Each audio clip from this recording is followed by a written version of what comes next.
All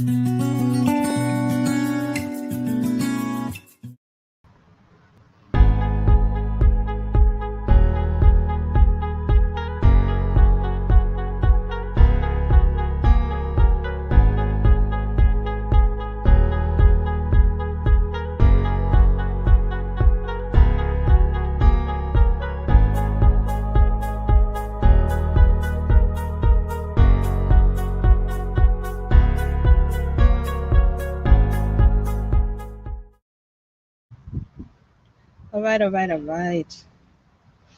2, 3 times in a week. Greetings and welcome back once again. It was a beautiful day here in Florida. I guess I'm feeling the sunshine. For those who just joined us, my name is Amuna. We're going to chop it up real quick as I wait for my beans to cool. You understand what I'm saying? I'm trying to get it in where I fit it, and I'm feeling better, as you can hear. For those who were concerned, thank you so much for your concern. I rested up these last 2 weeks, and I'm definitely feeling better. I wanted to come on here real quick and talk about it. To the new subscribers, shout out to you. Right now, things are a little unorthodox. I haven't been on screen in a minute, but you're done already. It's all love. I'll be back in, when I get back. You feel me? So, I wanted to talk quickly about mental health. You know what I find weird? It's not gonna really be a rant, so just bear with me though. Is that when you look at a lot of these celebrities, um, old and new, living and passed on, many of them suffered with some level of mental health, right? And it comes out later on. It comes out after they've passed on. And I just find that very, very interesting, this connection. Is it that celebrity uh, magnifies mental health issues, or is it that to become a certain level of celebrity, you already have to have some type of predisposition? Or do you lose your marbles when you go into this space? I don't know. It's not that mental health issues don't exist in the populace at large, but there seems to be a high concentration among celebrities. So the other day, actually yesterday, I was watching something that had to do with a reggae artist, yeah. And so this reggae artist, a couple of months ago, they went on a rant on Twitter, like started tweeting off like da da da da da da da da da, and everybody's like, "What in the world is going on?" People in the reggae Caribbean space, you know what I mean? And there were some tweets that were questionable, and everybody wanted to know what was going on. Anyway, the person went, off the web. No one heard from them for a couple of months, and then they come back. So there's an interview where they come back, and so I was like, well, this is interesting.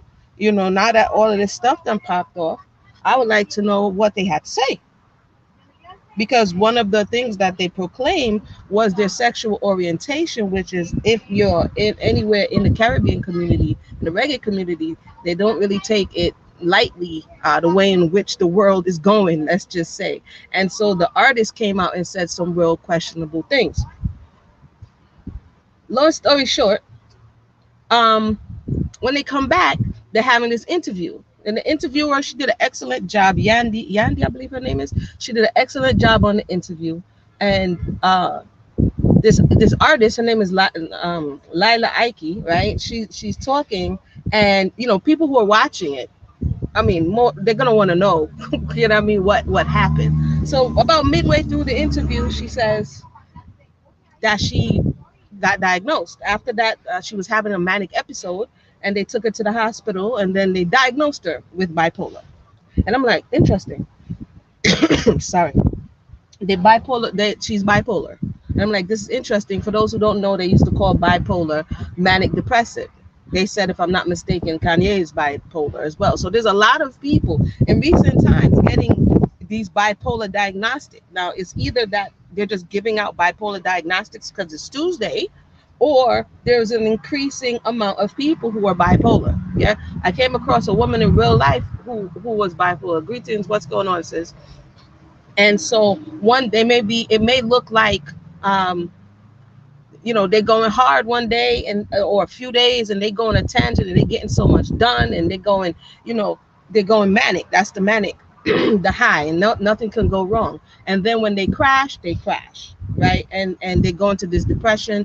But I found it interesting as she was talking about her story, because as always, when people are talking about their story, I'm listening because I think that a lot of things have to do with childhood. Some people may say no, it may be a chemical imbalance, but a lot of things come from or stem from our experience or our soul inheritance, right? The things that we inherit from those who came before us. And so, as she was talking about her mother, and this is just a open discussion, as people say, we need to talk about mental health more. We need to have the conversation. And then when you go to have the conversation, people just hop, skip, and jump, or their ears are not trained enough to be able to, go into parts and details of the story that can bring understanding. There's one thing for you go to the doctor be like, oh yeah, you bipolar. Okay. It's either you're going to put the person on medication or they're going to now become a crusader for being bipolar or whatever it is that they say they are. But how do you get any further, right? So I'm going to use her situation as an example because I thought certain things stuck out to me. One of which is, and I just jumped right in, so if y'all late to the story, you already don't know. um One of which is, she grew up with her mother. The mother is a single parent, right? Some people can identify. The mother got impregnated young, and the mother had, I think, 3 daughters. Yes. The mother is concerned. This is in Jamaica. The mother is concerned. Sometimes parents do this. They try to overcorrect the part in their story that they feel caused them the most pain, right? So we want to fix in our children or fix in the next generation the thing or the place that we went wrong, either that someone wronged us or we went wrong. So according to her story, the mother was overprotective. She wouldn't let her engage in any after school activities. She wouldn't let her do anything but go to school and come directly home. However, the mother, on top of that, not letting her get that level of interaction that she may have needed at a formative age, the mother also was emotionally unavailable. Okay, this is, so she's kind of aware of what's going on in her story. The mother is also emotionally unavailable, and somebody may have an emotionally unavailable father, emotionally unavailable siblings. So this created within her the need to always try to appease the mother in the area that she is going to get validation. In her mother's case, I hope y'all guys can hear me. In her mother's case, it's music. According to her, her mother loved music. The mother played music all over the house. And so in order to get the attention from the mother, who's otherwise emotionally unavailable and also isolating you, in order to get her attention, the young girl resorted to singing, because whenever she sung, the mother paid her attention. You may have a parent that only, and I talked about this when we were talking about the Miss USA. I don't want to mess up her name right now because it escapes me. But if you have overachieving parents, if they only give you validation when you achieve good grades, if they only give you a validation when you get the trophy, if they only give you validation if you're agreeing with them, in your formative years, 0 to 7, 7 to 14, this creates in your mind this understanding that I am only valuable in this space. A lot of celebrities and even people on social media only feel they're valuable when they're giving what the people are going to validate. This is why this social media thing is a very dangerous thing, because it can mirror the deficits that people have in their real life. Yeah. So if you start talking about something else, the people click off and you're like, oh, that must mean that I'm not lovable, because you only can show one part of you, because that's the only part of you that people really care about.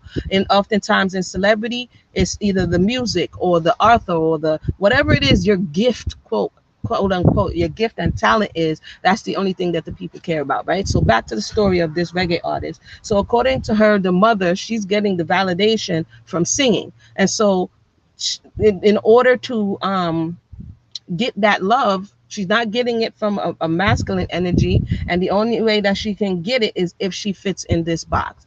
On top of that, her mother is overbearing. Her words, not mine, right? So this overbearing mother doesn't allow her to pick her own studies at school.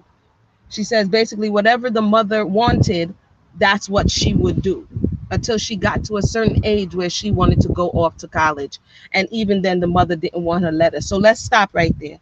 If in the beginning from 0 to 7, I always say 0 to 7 and 7 to 14.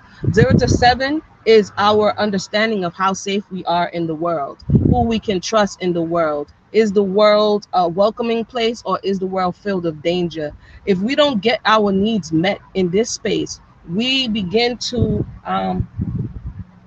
find ways to soothe our pain. So according to her, she would, play by herself, or go off to a corner and not really engage, because now that's how she dealt with it. How did you deal with it? Because we're talking about using people and things as examples, and then going into our own lives, if we know somebody or if it's us, to see what we use to deal with the issues that we may be experiencing.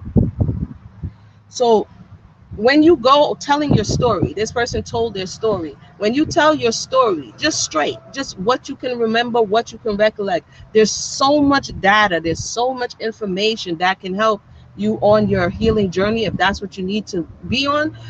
In this, just the simple telling of the story, you would be amazed, right? But oftentimes people don't have the time or the space to, I don't want to hear that part, just get to the part when, what I mean, you blew up, just get to the part when X, Y, and Z, right? So in that particular story, we already see that the young woman wasn't getting her needs met, emotional needs met. You may get your physical needs met. Oftentimes, parents who are struggling or have a lot of stress, their only concern is, I gave you food, water, and clothing. I gave you shelter and clothing. I made sure you got an education. What are you complaining about? And the emotional needs of the person, the mental needs of the person is not necessarily considered a necessity. And this is how a lot of people start to get into, because if you look at what manic depression is, to a certain degree, depression is what? Heaviness. When something is depressed, it's heavy. Okay, what is causing the thing to be heavy? When clouds are heavy, it's full with water. When we're depressed and our soul gets heavy, oftentimes you cry, or you're down, or you do whatever it is that you want to do. You're definitely not up. So one of the things I did with the Solonomics, I guess I'm in the mood today, is just really break down some of these emotions to a very simple level, so that we can understand on a physical level, even, because sometimes it's hard to express emotionally what we're feeling, but on a physical level, we can look around in our environment and understand, okay, depression, what is that? When somebody is depressed, how do they act? Yes, the other day we were talking about fire, right? We were talking about desire. And so if there's no desire, that's oftentimes depressed. A depressed person doesn't have that fire, or their fire has been watered down. So you don't want to get up, you don't want to go outside, you don't want to interface, because of the heaviness that is upon you, right? And again, it may be that whatever you experience, or whatever you remember, or whatever you internalize, is not processed. And because we don't process it, or we don't know how to process it, or it's too painful to process it, we just carry that heaviness. One of the ways you process it is speaking, writing. um and this person in particular, they're an artist, so they sing it out. But even when you sing it out, these things, if we don't resolve them, if we don't let them go, if we don't forgive, when you sing it out, it becomes an addiction. So basically, this particular reggae artist says when they're on stage, they feel free. Let me know if you're hearing some background noise. The door is open, but they feel free. But once you come off that stage, you don't feel free anymore. All of the things that you may be running from, all of the things that you did not process, when you come off that stage, it's back. So this is why these things are only temporary. Sorry, these things are only temporary, right? Unless we go in and actually process and deal with whatever it is that we are struggling with.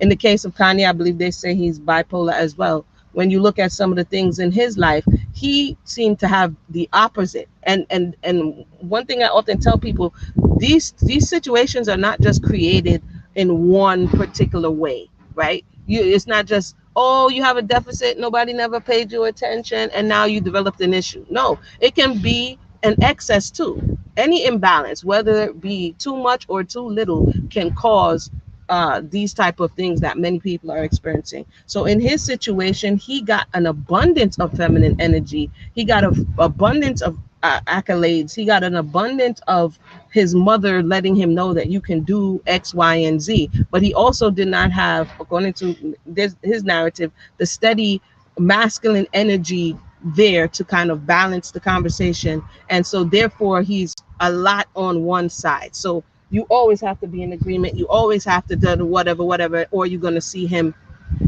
go off the deep end on you. Um, sorry. That's with the bipolar.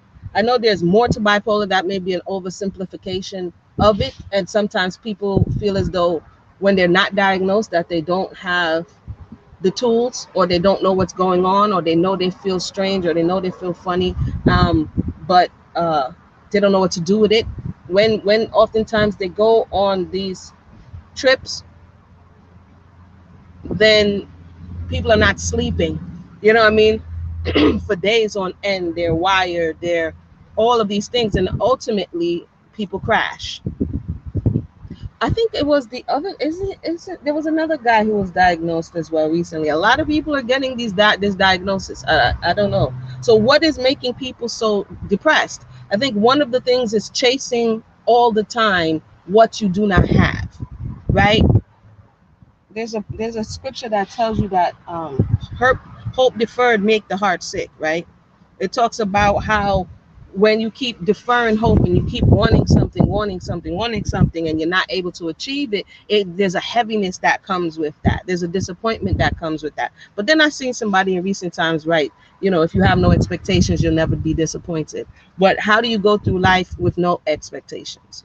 So I think in all things, there's a level of balance to that. So part of it is what we didn't get or what we did get.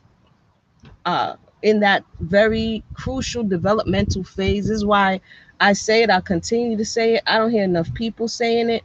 Yes, career. Yes, boss chick, all this other stuff. Yes, all of these hashtag goals.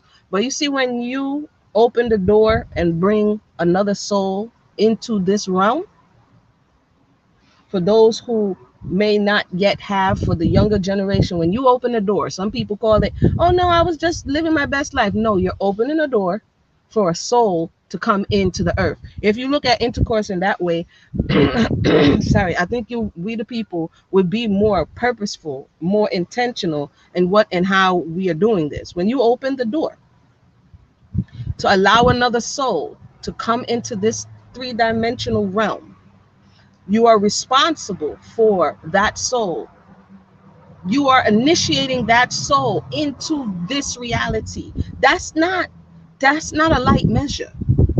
People take it as a light measure because oftentimes it's not explained in that way. And so it's like somebody shipping out goods and services. Once you drop off that goods and services to FedEx is now responsible to make sure that this good and service reaches to the intended party in good condition.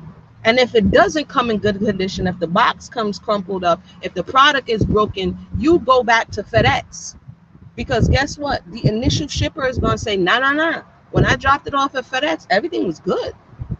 Now, if FedEx loses that package, if FedEx breaks the contents, or UPS or USPS or DXL, whoever is delivering this stuff, you're going to go back to that person and be like, yo, what's going on? And people see that. We can see that in business. We can see that in our everyday world, but we cannot, for some reason, on a conscious soul level, see that when it comes to children.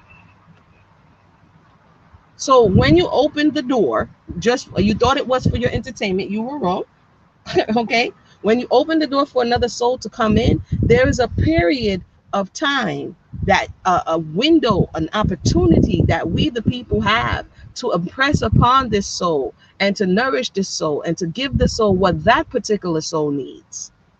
It's not a blanket across the board, I just give you food, clothes, and shelter. No, because you have to study this being. And to understand, okay, this particular being, needs X, Y, and Z. And this being needs X, Y, and Z. Because I'm studying the being, I'm seeing how they move, I'm seeing how they respond to stimuli. And that takes you to be present. I don't know. Right? A lot of the jacked upness is people fumbling the bag. People mishandling these souls because they were busy, or they had any other things to do, or that wasn't their primary responsibility. Nasha says, that's why I don't want to have children, because there's no benefit to it. It's just much work for women. I wouldn't agree. I don't agree with that at all, Nasha, respectfully. I, there's plenty benefit to children. Yeah, it's all about where we're coming from. There's plenty benefit to children. Having children actually grows you in ways that nothing else can, because the experience in and of itself is so life changing and so life altering. And I may be biased because I love my children and I love children, period. Any child that comes within my radius, I'm going to show them love. Yeah. And so having children, people want to change the world and they want to do this, that, to all of these people who they don't know and never seen and probably never will see.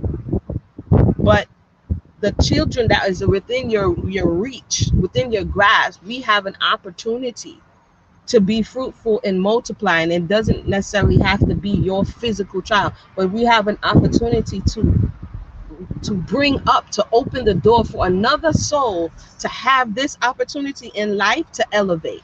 Because it is of my understanding that we get an opportunity to play, we get an opportunity to come into this realm, to fix, correct, to elevate, to help, to inspire, and to get to the next level. If you look at children in just a one way, you're not really gonna value what we have been given in this opportunity. Life sometimes becomes something that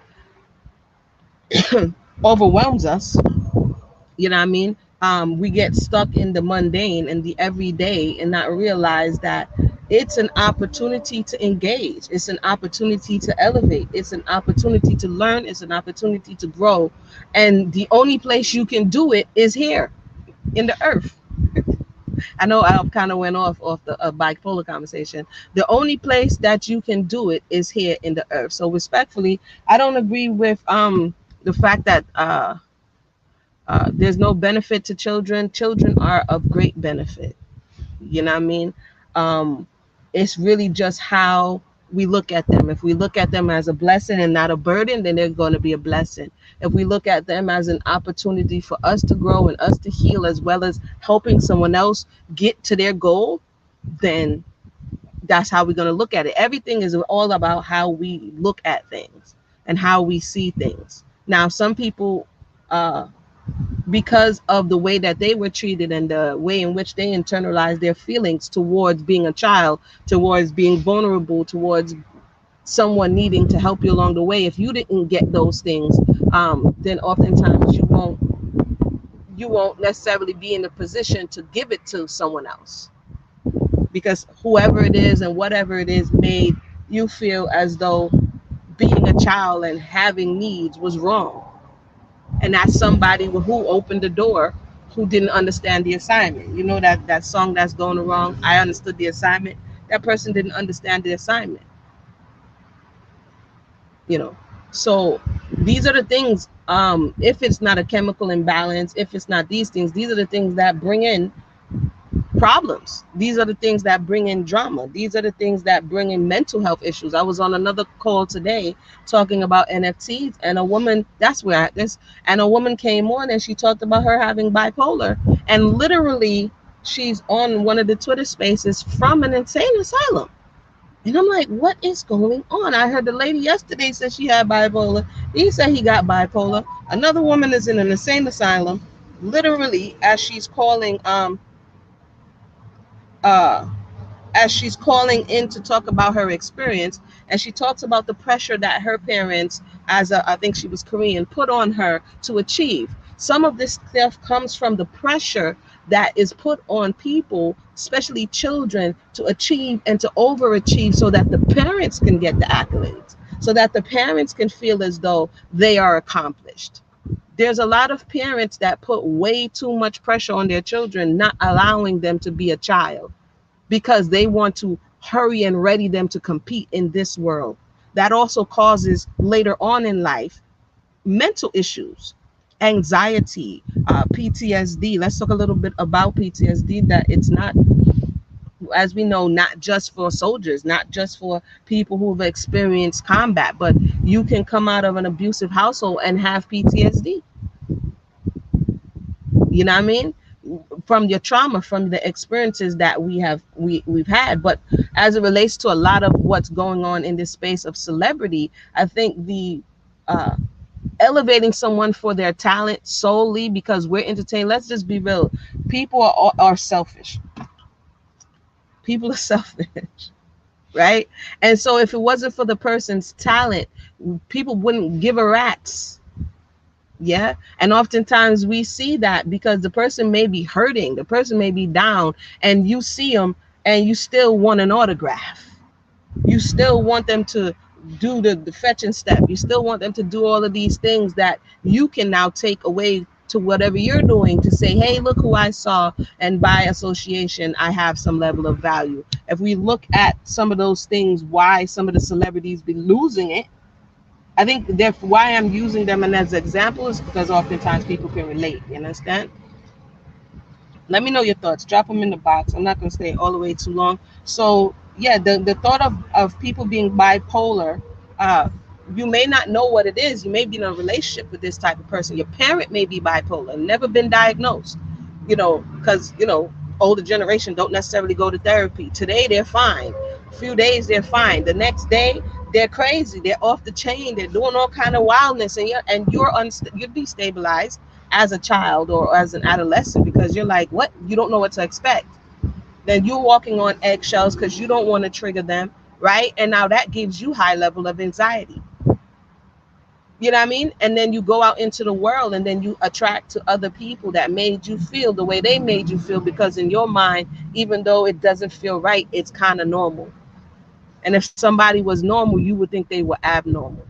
And this is kind of the way that when people are just hooking up or just having children and not taking uh, it seriously, that the same way we want to hold FedEx or the delivery service responsible for our packages, what do we think? We're not going to be responsible for the souls that we come in contact with?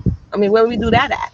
I saw a woman upset that a hotel gave the wrong key to somebody else. She's like, somebody has to pay for this. I want to be comped. I want to be comped. I want to be compensated. Somebody has to pay. Okay, so you jack up a whole generation. Somebody not going to have to pay? You jack up children and young ones, and somebody not going to have to pay? Yeah, I feel better. Thank you, John. I feel better. I feel much better.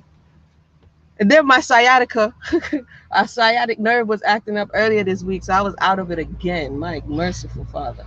But I'm back. I did some exercise today. I went on a walk today with the children. I'm feeling good. So my point is, all of this conversation around conversations and relationships and all of this stuff like this, I don't hear oftentimes in that same space the value and the need for parenting, strong parenting skills.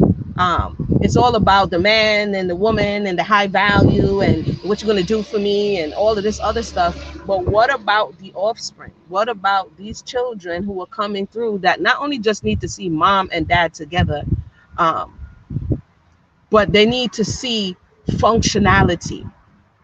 Try moringa tea and aloe vera. Thank you, John. Yeah, I have the moringa, but I'm gonna stop at the store and get some aloes because aloes is good too. Aloes is good. Yeah. So this is not necessarily about the blame game. Okay, this bipolar, these mental health issues, the high functioning anxiety, like the woman the other day, they say that she was depressed. I keep saying they say, but they say she was high functioning depressive, because you can feel like for the world you have everything, now your career is popping and you have all of these things and you're getting the bag and you have the perfect da da da da da, and the person inside is not settled. The person that all of that they have doesn't fill the void. I don't know if anybody has ever had a void that could not be filled. And people go to drugs and they go to alcohol and they go to promiscuous behavior and they go to gambling, but the void it feels like it's this gaping hole in your soul that cannot be filled. Yeah. And so if you've never been there, if you don't know that darkness, if you've never been there, sometimes it's hard to understand. And you say things to people like, you should be happy. You should be okay. This is why I took so many years, decades on this soul journey, not chasing the bag, the physical money bag, I needed to understand some things for myself, and later on it came to be for others. At first I didn't start off like, oh yeah, I want to learn all things about the soul so that I was like, okay, what is this feeling that I'm feeling? You know what I mean? At 17 years old, trying to understand, what is this feeling that I'm feeling? What is this heaviness? What is this emptiness? What is this? What is the meaning of life? Like, I was pondering this stuff at 15 years old, 14 years old, like racking my brain, thinking, you know what, I came to earth for something, but I don't know what it is. Sometimes our parents don't know. Sometimes they don't have all of the information to give to us. Sometimes we expect too much, not realizing that they also are learning and growing as well. John says, the man is masculine, the woman is feminine, the kids will benefit automatically, as people who are husband and wife material will make great parents. Hopefully, you know, hopefully, I mean, there's not much in that. Sorry about that. That's outside. That I disagree with. If everybody's within their role, and I know in these days in time, people don't like roles. But what acting, let's say, what production doesn't have roles? This is the confusion of today's space and time, is confused people trying to convince other confused people that the madness they're talking about actually makes sense. What play have you gone to that there are not pre-described roles? What movie have you watched that this person's role has not already been predetermined? You know what I mean? If you're reading other people's lines and you're doing, it's confusion. But when we come to relationships and when we come to certain things, all of a sudden now, I'm at the racetrack. You know what? I'm in the car because I'm waiting on the beans. For those who just joined us, I'm on a little a vibe today, but I'm outside because it's nice and I'm waiting for my beans to cool so I could go do my thing. And the people are driving crazy on the highway. So sorry about that. Yeah, so I think that a lot of mad people are leading the way, and because of that, a lot of things are getting confused. Yeah, see, Nyasha, that's interesting. I don't want to be putting a role. I'm not a doormat. See, that's how that's how that may be coming from a place of your experience. Yeah. So when I used to do, I did 2 years of community conversation, let's put it, right? Where people can come. It was not recorded. It wasn't online. You had to call the number, and we had group therapy listening sessions that we could help and share and grow with one another. Okay, that was a lot for me, let me just tell you. But anyway, we used to do word association. Yeah. So when we would do word association, no, wait a minute, I'm coming. It looks nice, baby. You're welcome. When we used to do word association, I would say something like, for instance, mother. Yeah. And the reason I would do that, and then I would go around the whole room or around the phone line for everybody to have an opportunity to tell the group what came to mind when I said the word mother. Another week I would come and say father. I mean, the things that I heard had me like, what? Some of them are textbook, but for those who were being authentic and honest, like one lady, I remember, I'll never forget, she was like, UMF, and I was like, what? Like, how does that come with mother? And she said her mother used to call her that. So when I'm saying something, or when we're speaking and when we're communicating, I am aware that when someone says something, when I say something, when someone else says something, a picture comes up in each one of our minds, and that picture looks different for everyone, and that picture is based on our experiences. So I see what Nyasha is saying. I understand what she's saying. The picture that's coming up on her mind, in her mind, is based on her experience. So when someone says roll, she's thinking doormat. So then if we had time and space, we would go into that. Why are you thinking this way? You know what I'm saying? Where is this coming from? You understand what I'm saying? Something that I could relate it to is, one day I was watching 90 Day Fiance. Y'all don't judge me, right? I used to do the things on 90 Day, but I don't have no time right now to do the whole breakdown. But long story short, and then I'm gonna have to go. I was watching 90 Day Fiance, and the woman was like, oh, how do you like the Christmas Christmas thing, da da da da da. And the guy says, yo, this is Christmas. This is not Christmas. because that's not what it looks like in his country. Yeah. So even though it's the same name in his country, it looks totally different. It's not hyper commercialized. It's yo wagwan, Miss Unkom. Yeah, Miss Unkom. It's not hyper commercialized. It doesn't have all of this feel to it. My point being, they could have started to argue and complain that, oh no, you don't know what you're talking about, or they could have acknowledged that it may bear the same name, but it looks different in different places wherever you may be. Mother bears the same name, but mother does not give the same feeling to everyone because everybody's mother is different. Everybody's mother doesn't cook. Everybody's mother may not clean. Everybody's mother may not give them hugs. You know what I mean? So to assume that everybody's granny knits quilts is crazy. And when we bridge this communication gap, then we can get to the other side of how to heal the issues that we are plagued with. John says the problems with the family basically go back to the women acting like men and men acting like women and not getting married before having kids. Now, I think that problems exist. Problems exist when there are two parents in the household. Problems exist when there's one parent in the household. Problems exist when the child is an orphan. Problems exist, period, because once people are in the equation, there are problems. There can be an abusive father in the household and still be, there's mother and father there, but the father is abusive. Therefore, there are problems. I think we need to, and this is just my thoughts. This whole, if there was just a father there, everything would be okay. There's many people who grew up with their father. You know what I'm saying?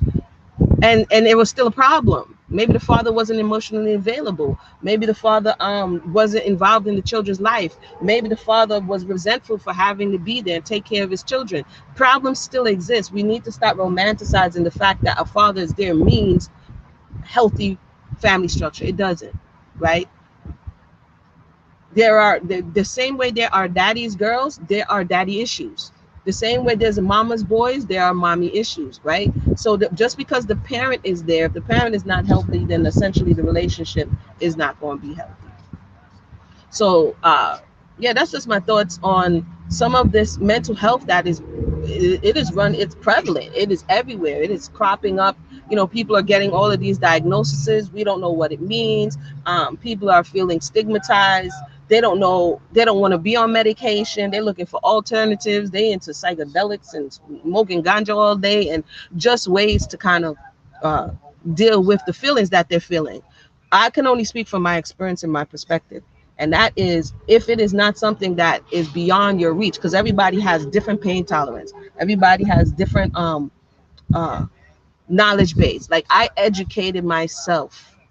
I mean, like from the neurological standpoint to the epigenetic standpoint to the spiritual standpoint, like I went in. Okay. Because that's how I am. That's how I am when I want to know something. I don't want to just surmise, well, maybe it's this, or maybe it's that. I want to go to the people who this is their life's work. This is what they do. One of the people on here is Dr. Romney. It's interesting. I saw her in the Will Smith. I said, oh, heck no, Will Smith didn't come for Dr. Romney. You better leave Dr. Romney alone. Dr. Romney, she's a psychiatrist. She gives free game on this internet here.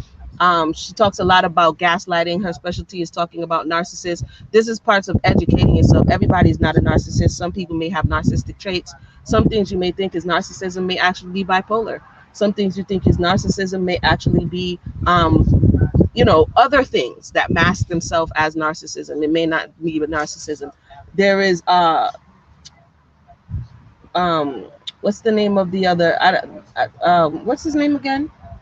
Dr. Joe Dispenza. He goes into not only just, he doesn't really go into epigenetics, he goes into the neurological aspect of changing yourself. He wrote a number of books. You can check those out. This is just starts to say, why am I thus? Why do I feel the way I do? Why do I think the way I do? If you want to come from the science-based perspective, you can come from that. If you want to come from philosophical, you can come from that. I found value in learning all of these things to my satisfaction and then reverse engineering my experience. So this is not something I've done. This is not something I went to school for. I mean, this is something I've done, not something I went to school for. So I don't just know it in the head space. I know it in the actual processing. And I'll just leave this with you. that if you go on this journey, it is the most rewarding, in my experience, the most edifying journey that you can go on, which is the journey to the center of your soul. You know what I'm saying? It is something that when you get to the place of release, when you get to the place of enlightenment, not just on some Buddha vibration, but on some clearing of karmic debt, energetic, uh, all of the energetic inheritance that you got from wherever you got it from, and you finally get to the place of that void being filled, bruh. What else? After that, everything is gravy. Now I could focus and concentrating on and doing other things and getting the bag and all of those things. But initially, when everybody I knew went left, I went right. You know what I mean? When everybody went for the career, went for this, went for that, went for this, went for that, I was like, there's more to this. So that's just my 2 cents on it. It is a journey. It's not going to just come to you overnight. If you go into it with a negative mentality, that's all you're going to get out of it. If this is you, or if this is somebody that you know, it's a process. You know what I mean? It's a process. So embrace your story, tell your story. Let me share the link real quick, and then I'm gonna go. I was waiting on my beans to cool here. Embrace your story, tell your story, because when you speak the story out loud, yeah, what happens is you start to jog memory. You start to, come on, nothing. You start to get pieces. And I would say, if you're talking your story out loud, or you're afraid to tell anybody, you got voice record on your phone. As thoughts come back to you, turn on your voice record it, write it down, right? See if you could start getting chronological order. See if you can talk to people who were there. Maybe they're going to give you a different perspective, a different understanding. And it's not going to like, oh, I'm healed, right? But remember, if we're talking about bipolar, it may be chemical, but it may also be spiritual. Not in a hoobie-jooby kind of way. We don't for definite it's emotional. That means that there's something somewhere in the recesses of your mind, within your spirit, that is holding you down, that is depressing you, that is making you feel that you have to vacillate between these very highs and very low lows. Why? What's going on there? Were you allowed to show emotion? Were you allowed to be excited? Were you allowed to be a child? Maybe it's you holding yourself back. You know what I mean? A whole lot of stuff. We could go into it specifically. I'll put the link in the box. And John says, if you think feminine means agreeing to be abused or accepting a toxic relationship, right? That's false. However, in her reality, it may be what she saw, that being feminine and being submissive means that you are going to be open to abuse. And the reality is that many places in the world, that is fact. Even though it shouldn't be, it is. So many people in this day and time say, the woman doesn't want to be feminine. Is it because she doesn't want to be feminine, or that she doesn't want to endure the abuse that she saw others endure? It's a real thing. So to deny that reality is not necessarily helping the person either. It's kind of like gaslighting them, like, no, that's not what it means. But in their reality, maybe it means that. Everybody's living a different reality. You know what I mean? Based on the people and the players in their game. So that's kind of my thoughts. She's bipolar. He has PTSD.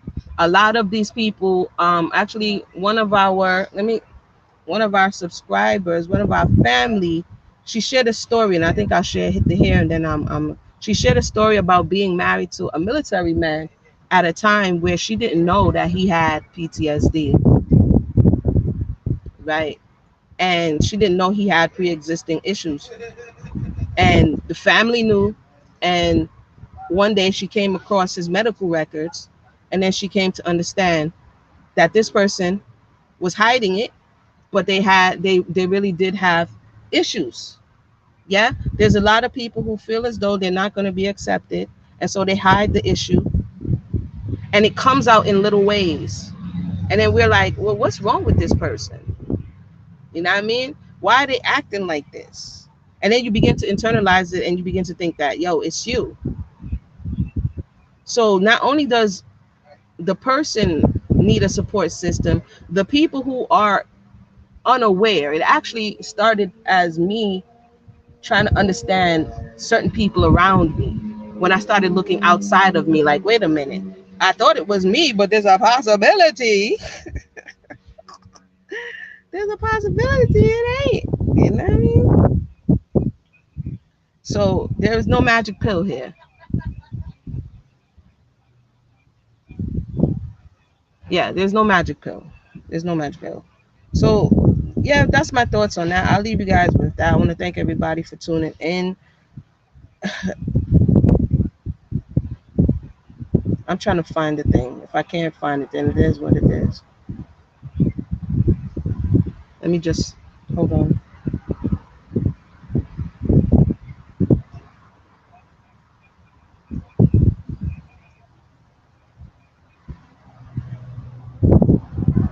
A woman in the night. What is John over here talking about now?